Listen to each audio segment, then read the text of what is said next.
In this video, I'm going to show you the best way I've found to emulate that beautiful film look with your digital photography.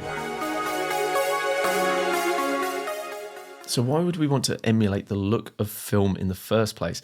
Well, with digital photography, there's a sort of clinical perfectionism that can come with it that can make our work look a little sterile. So as photographers and artists, surely it's a good thing if we're able to tap in to that timeless visual quality associated with film and apply that to the convenience of our digital photography. It can be those little imperfections associated with film photography that actually give the work a more human feel.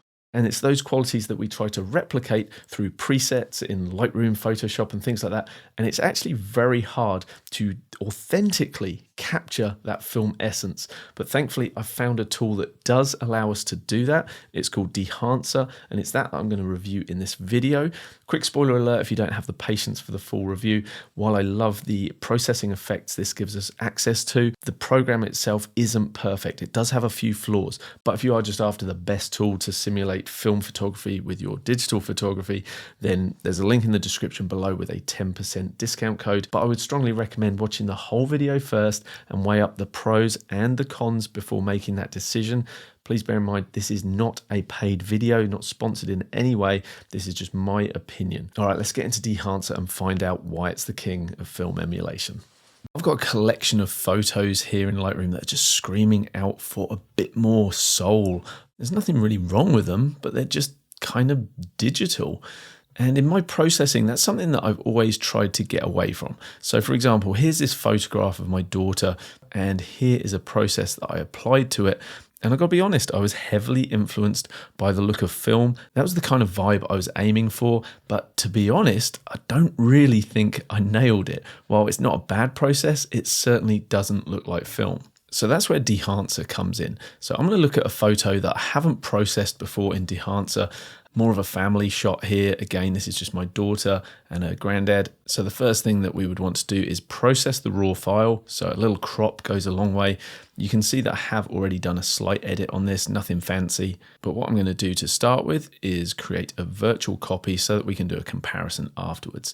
And I'm going to come over and I'm going to reset all the settings so that we see exactly what that was like when it was shot. It's got a very digital look to it, of course, and it's also quite contrasty. So what Dehancer actually recommends you do is use the Adobe standard profile, and you actually reduce the contrast by about -40, and you boost the blacks up by about +40 to +60. Another recommendation that they make is to actually reduce the exposure by -1, but to be honest, I've found that I haven't had the best results like that, and I prefer just to work with a photo which is properly exposed in the first place. So I'm going to right click, come to edit in, and we're going to choose Dehancer. And I've set this up in preferences that this is going to send this in as a 16-bit sRGB profile. And it actually prefers that than the wider color spaces of Adobe RGB or ProPhoto. But let's not get lost in the technicalities. Let's just enjoy flicking through some of these really great film emulations.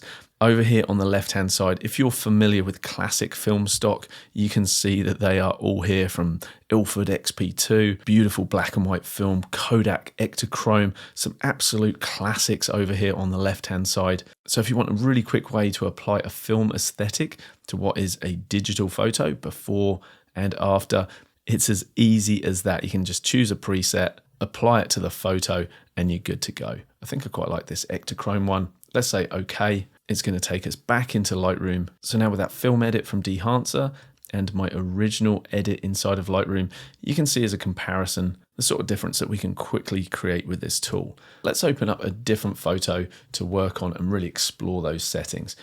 So again, I'm going to reset this to its original. I'm going to create a virtual copy, and we can see I've got a preset set up here which quickly applies those settings that Dehancer recommended, but I've also created my own version as well. It just has a little bit more contrast in the file, and if you do feel like it's too much because this particular photo was quite contrasty, you can always adjust that to taste. And then all we need to do is edit in and choose Dehancer. And as we open that up, that has applied already the settings that were applied to our previous photo of my daughter and her granddad. And you can see that's done a lovely job of creating a filmic look. But let's explore these settings a little more.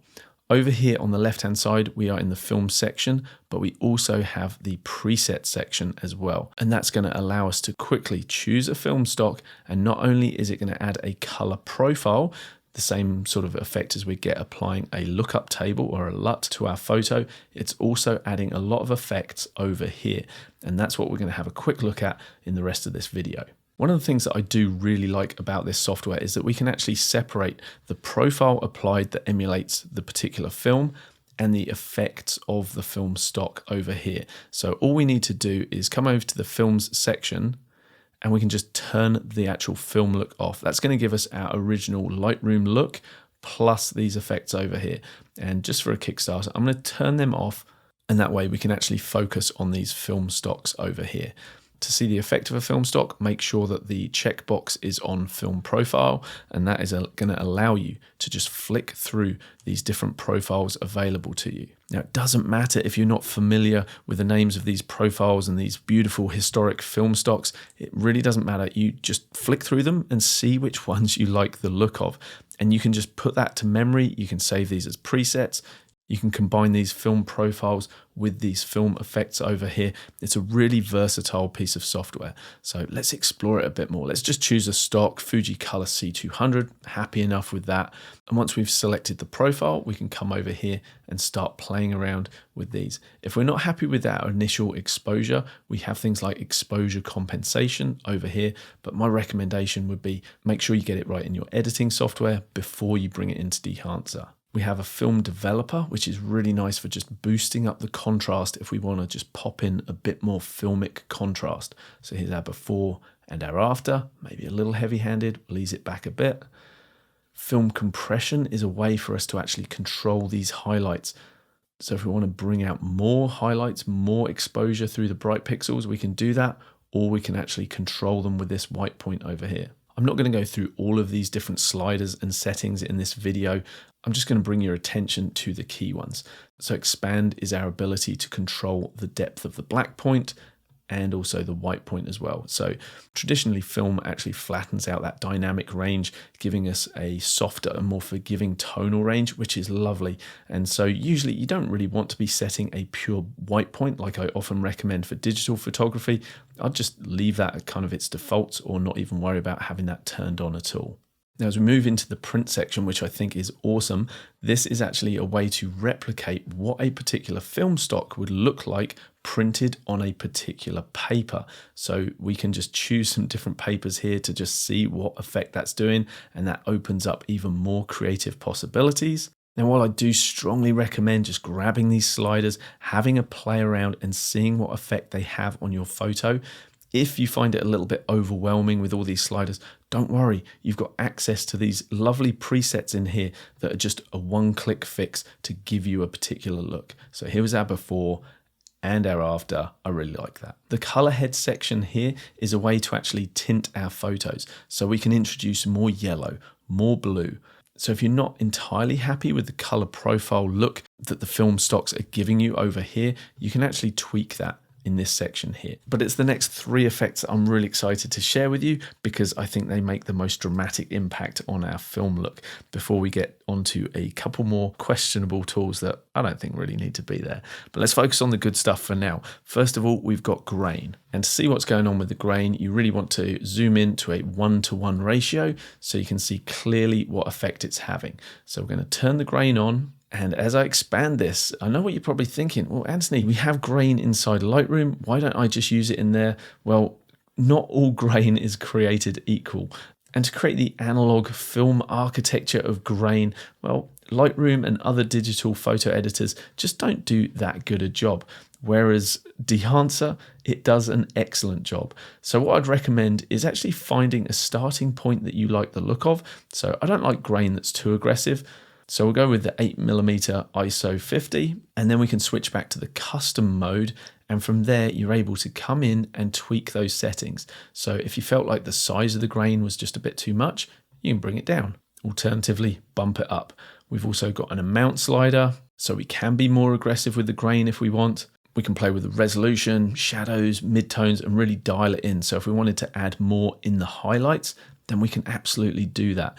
We really do have a lot of control. So here is our before very digital. And here is our after, a nice addition of grain. Now a little goes a long way. I wouldn't normally apply it as strongly as I had it set before, but I just want you guys to see clearly on YouTube exactly what is going on. But I'd normally bring that amount down somewhere around there. Now I specifically chose this photo to demonstrate this effect here. Look around her hairline. This is halation, before and after. And halation is a unique property of film photography. So we really want to capture that in our digital conversion if we can. And it's very hard to do in tools like Lightroom, well, impossible there, Photoshop, hard and time consuming. So if we can just do it by checking a box, that's a massive game changer. So what halation is where the light comes in, it hits the film emulsion, and that light scatters and causes this red blooming around areas of high contrast. And that's what we're trying to emulate here, and it does a great job. So again, if I turn that off and on, you can see that red glow appear around the frame of her hair. It's also going on around her arms as well. Basically, wherever we've got highlight meets shadow, we're getting that effect. Now, if I dive in here, I'm going to get pretty aggressive with these sliders so you can clearly see what's going on. We can use the local diffusion slider to really bump that effect up. So you're getting a lot more bleed from that effect. And the same is true of the global diffusion slider, but that's going to apply it throughout more of the photo rather than just those highlight areas. So I've gone completely overboard here. Here's our before and our after. If you have gone overboard with these tools, you have this impact slider, which can reduce the overall effect of what you've created here, or alternatively, leave that where it is and just play with these sliders to a lesser effect. Just like a lot of these tools, a little goes a long way. Right, let's move on to the next one, which is similar. It's a diffusion tool, and that is bloom. So here what we're doing is we're emulating light coming into the lens, coming into the camera, and creating an ethereal blooming effect. It's very common in film, and so that's what we're trying to emulate here. It's different to halation in the fact that it's more of a glow going on throughout the entire photo, particularly focused around highlights. Here's our before and our after, before and after. It's a really lovely effect. Now, it's not all fine and dandy in the world of Dehancer. I've already said that. And here's a couple of tools that I don't really think too much of. And the first one is film damage. We have the ability to add dust to our photo. We have the ability to add hairs to our photo, and also scratches as well. But to be honest, the thing that draws me to film photography is the soulful quality of the actual look of the photo, not the distress and damage of scratches and dust. You know, if you want to create a more distressed look to your photo, you have the option to do it, but that's just not something that I would choose for the aesthetic of my photos. And talking of something I wouldn't choose, this next tool, Overscan, it just smacks of gimmick to me. It's the kind of thing that, well, maybe you could use once, but as soon as you've used it once, you wouldn't just keep using this. But let's suppose you did want to create the look of a roll of film, but your photo isn't aligned in that film as you want. You just need to work with the offset amount. So if I bring the Y offset down or up, I can shift that photo around. So all you'd need to do is make sure that, let's say, your model's head is framed appropriately. And once it is, you'd say, I'm happy with that. But like I say, not an effect I'd be going for. I think it's a bit gimmicky, so I'll turn that off. Back to a useful tool, non-specific to this particular program, but a vignette. More often than not, a vignette represents the darkening around the edge of the frame. And the reason we usually get that in our lenses is poor optics. The lens is brighter in the center of the frame and doesn't tend to let in as much light around the edge of the frame, hence that darkening effect. And of course, that was more prevalent in older lens technology, not like the lovely lenses we have today. And so that tends to be where you would see that more. But I'm not going to use that in this particular photo because I've actually framed this photo with a natural vignette with the darker foliage in the top left, top right, and the shadows around the frame here. So I don't think this actually needs any vignetting. And now we've gone through all of those effects, let's check that we're happy with what we've created. So we'll click the eye tool to see the original that we imported from Lightroom, and we'll click it again to see what we've created with Dehancer, before and after. And if we're happy with these custom settings, before we send it back to Lightroom, what we could do is actually save this as our own preset. Call it something appropriate, and we just click Add Preset, and now that is available to us in our custom presets. And now we have the original version on the left, and in my opinion, the much more emotive and soulful film version from Dehancer on the right. I do feel like I've taken the grain just a little bit too far, so I'd probably dial that back a little bit, to be honest. But hopefully you can clearly see the effect of using Dehancer to create a beautiful color grade, a beautiful filmic effect, and that's a really nice enhancement to our photo. So here's my conclusion, and I'll also share what I think is the worst bit about this program. So the things I love first would be the profiles. That emulation of traditional film stock is excellent.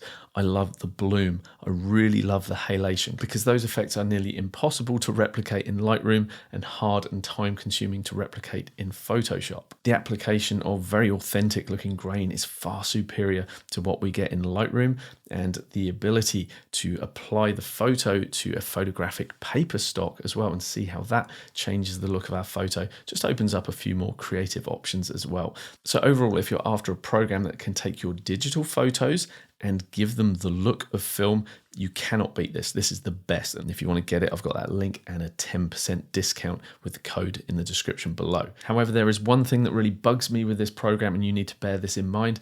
It's not easy to batch edit our photos. It's kind of a one photo at a time kind of application, and I don't really enjoy that. So there is a workaround in Photoshop where you could actually create an action or a script to apply the last preset that you put on a photo to your whole batch of photos. That is one workaround, but I really think the developers are missing a trick by not having that built in natively. So look out for future iterations where hopefully they will introduce that. But if recreating that film look, that film aesthetic is really important to you and your work, you cannot look past this. It's a fantastic program for that. If you'd like me to show you how we can get part of the way there with the film look inside of either Lightroom, Luminar Neo, let me know in the comments, and if enough people request it, I'll put together a video based on that. But why would you when this does it all for you? Thanks so much for watching. I'll see you in the next video. Bye bye for now.